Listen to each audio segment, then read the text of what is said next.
Welcome, everyone, and welcome to the history series on St. Joe's. And we decided to name this series now, what did we decide to name it as? Memories of St. Joe's. And today we're very pleased to have Wayne Moyle join us. And Wayne will be sharing with us his memories of St. Joe's. Happy to be here.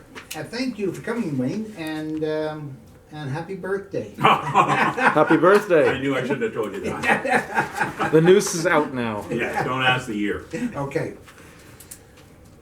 Now is it 19?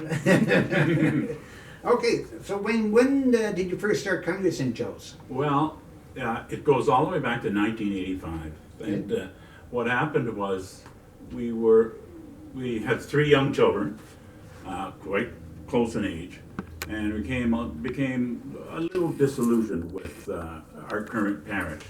And we're looking for a home, a spiritual home.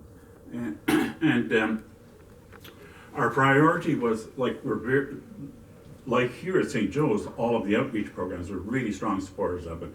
We find it really important, the Women's Center, the front door, the Refugee Committee, the supper table. And in addition to that, what we wanted was the parish that took the preparation of the weekend liturgy serious. Because in our opinion, it starts there. That's where the community gathers, that's where the community is, and everything else that happens in the parish goes out from there. So we were looking for a parish that took the preparation of the weekend liturgy seriously and tried to prepare in ways that invited the people of God to become involved in the mystery that was taking place, and not just sitting there on benches watching. Mm-hmm. And at that time, we've been long-term friends with Doug Crosby, and I think he might have been the pastor here. He said, come and give St. Joe's a chance. So we did, 3 young kids in tow, and at that time there was, I think there probably is, at 9:30 Mass, which we would go to, the children's liturgy. So we sat up on that right-hand side so the kids could go quietly, and we've been there since 1985 practically in the same pew. Good. And you're satisfied with everything that happens at St. Joe's since then? Oh yes, yeah. I mean, a parish as varied as ours, with such a wide number of people from various backgrounds, and I've been involved in a number of issues around here. You can't please everyone, mm-hmm. But there's always a willingness here to hear the other side, to hear the sides of the issue and try to reach compromise. And now that brings us on to my next question, and that deals with your involvement on parish council. How did you find your time on parish council? What are the challenges you faced then? Well, I can't recall any real challenges. I like the parish council. Well, you get the inside scoop of what's going on, and that's kind of interesting too. But what I learned the most from my work in parish council was a method of making decisions. And there was a lot of, at that time, the leadership here believed in, if you establish a group to help govern or work in our parish, then we have a responsibility to provide some support. And the support given to the parish council at that time was a decision-making model. And Alex Campbell, who I believe was the parishioner at that time, led us and trained us in a method of making decisions called the Discernment Process. It's a process you would use when not when you're making everyday decisions, but major decisions, and because it's lengthy, and but it's a method that I have used in my personal life, in other areas, in my work as an educator. It was very valuable, and that's one of the things I remember most about the parish council back then. Good. Now, you've always been very active in the parish, and another area that you worked on was marriage preparation. Yes, that goes back to Doug Crosby too. He wanted to start a marriage preparation program here. So he invited a number of people that he knew in the parish to join and to try and help. And it was great. We ran, I forget how many weeks, let's say it might have been 8 weeks, and the couples would register the way they do now, and we did general sessions where everyone would be together on different aspects of married life. But what I liked best about it was all the leaders were paired with an engaged couple, and Doug Crosby brought in a method called pre-marriage inventory. It's like 100 questions that the male answers and the female answers the same questions separately, and then their answers are compared, and then we would meet with them one-on-one and talk about if they disagreed on certain issues, let them talk about it. Yeah. Or if there were issues that they hadn't discussed, and it was you really got to know one of the couples, and we had great teams. I'm sure you know Joe and Maureen McIntyre. Their children, Bonnie and Jim and Bonnie, were very much involved, and Sheila, their oldest daughter, and her husband John. I remember the Tansies, Brian Tansies. We often would, at the end of the sessions, at the 11:30 Mass, the couples would sort of be presented and blessed the way we often do. And after that Mass, we would always had a brunch somewhere. Often it was at the Tansies, though, and it was lots of fun.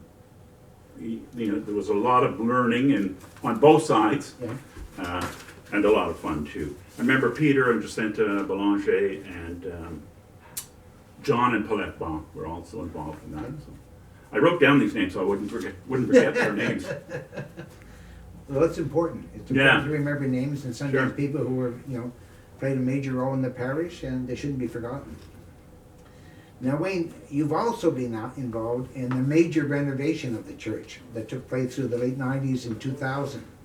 And so tell us about your... Well, that is a very interesting one. I can remember walking down the hallway just outside this room, and Jerry Morris tapped me on the shoulder and said, "Can I talk to you for a minute?" And I said, "Sure." So I went into his office, and Jerry said, "I'd like to do a minor renovation. My goal is to get the altar closer to the people and have a flexible sanctuary that can be used in many ways." He said, "I'm thinking a small committee of maybe 6 months." So I said, "Sure, I can do that." Pierre Gauthier, Maureen McIntyre, and Gary, and I kind of started it. And it was 12 years later. I wrote this all down so I could tell you about it. 12 years later, 300 meetings, 150 bulletin messages, 50 independent interviews with parishioners, 12 parish town hall meetings, and 4 different sets of consultants' report. And we ended up with what we have now.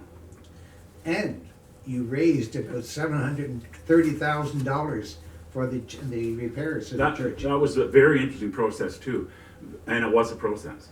And every parishioner in the whole parish was visited by someone. Mm-hmm. It was an amazing undertaking. Yeah. It was, but you also had people who disagreed with this. Well, and that's with this discernment process. That's the beauty of this parish, where people are welcome to express their opinion. And it doesn't matter what the issue is. There are going to be those on one side that are intransigent and will not change their minds, and some on the other side the same. But most people, over time, come to a consensus and there are people. I know there are people that were never happy with any kind of change in the parish, but there are a lot of people that are quite happy. Yeah, a lot. I remember people saying they wanted to see. They were tired of seeing the backs of people's heads and wanted to see their faces. So that's why we kind of tried to angle some of the pews. Yeah, there's some people, from my perspective, Wayne, and based on feedback, based on the book I wrote, said, we grew up in this church, we bought a lot of things, and nobody seemed to have respected, what we had put into this church over the years. And they up and left. But not being shy about controversy, I went and interviewed them and got them to talk. And some of them actually came back to our 2006 celebration. So, and they liked a lot of what they've seen. Well, yes, I totally understand that. And we tried to respect the views of everybody. And that's why it took 12 years. Now, Wayne, outside of St. Joe's, what I've always admired about the parishioners of St. Joe's is that they're very active in the church, but they're also active outside the church, leading certain community groups or whatever. You, for example, are involved with planting seeds. Yes, that's another interesting story. So it was way back in time when our youngest daughter was in, I think it was grade 10, and she had a religion teacher whose name I don't recall. And one day during religion class, I'm not sure what happened, but Shannon came home and she said, "I'm going to finish high school and go to university, and then I'm going to Africa, because they need me there." So we didn't discourage her or anything, but oh no, the youngest is going to Africa. So time went on, and she never stopped that story. And she graduated from university and said, "Okay, I'm ready now." In the meantime, we had friends a colleague teacher who retired. His wife was an early childhood educator, and they were interested in doing something. They ended up in Guatemala and started some kind of early childhood projects, very, very small. They happened to be back in Ottawa at the time that our daughter Shannon was talking about this. And so we said, well, why don't you just go and talk to Richard Schmaltz and Susan Schmaltz. Actually, Susan's mother was the secretary here, Taylor, Mrs. Taylor, for many, many years back in the day. Why don't you go and talk to Richard and Susan and just talk about your ideas with them? So she came back and said, "I'm going to Guatemala." That's where they were, and she went. And worked with them and got involved in other projects and other NGOs in Guatemala.